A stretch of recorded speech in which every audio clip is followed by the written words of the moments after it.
प्यारे बच्चों, अब हम लोग मैथिली शरण गुप्त का अगला गीत पढ़ेंगे। इस गीत में उर्मिला ने लोगों को यह संदेश दिया है कि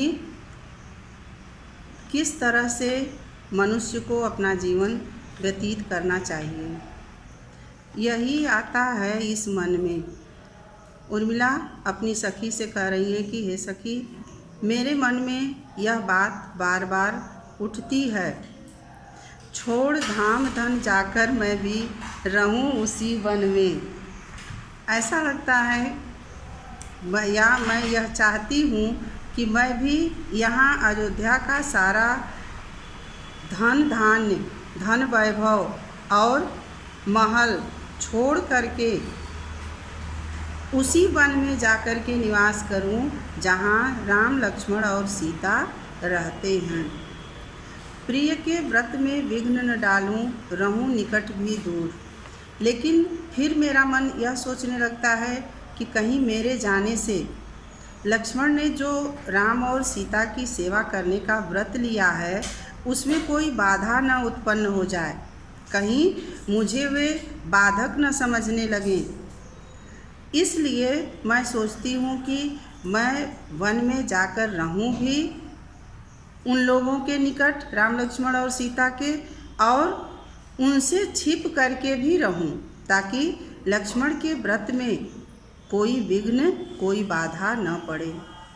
व्यथा रहे पर साथ साथ ही समाधान भरपूर। इस तरह रहने से मेरे मन में एक व्यथा, एक कष्ट, एक दुख तो रहेगा कि मैं अपने प्रियजनों के बहुत निकट होने के बाद भी दूर ही रहूँगी, लेकिन उनके दर्शन करने का समाधान भी उस दुख के साथ साथ भरपूर तरीके से मुझे मिलता रहेगा, क्योंकि आड़ से ही सही मैं राम लक्ष्मण और सीता का दर्शन भी करते रहूँगी, उन लोगों को देखती भी रहूँगी।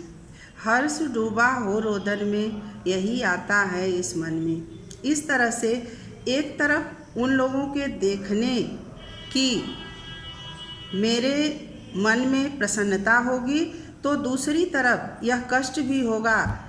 यह सोच करके मुझे रोना भी आएगा कि मैं बहुत निकट रहते हुए भी, बहुत पास रहते हुए भी, बहुत नज़दीक रहते हुए भी इन लोगों से बहुत दूर हूँ। यही आता है इस मन में।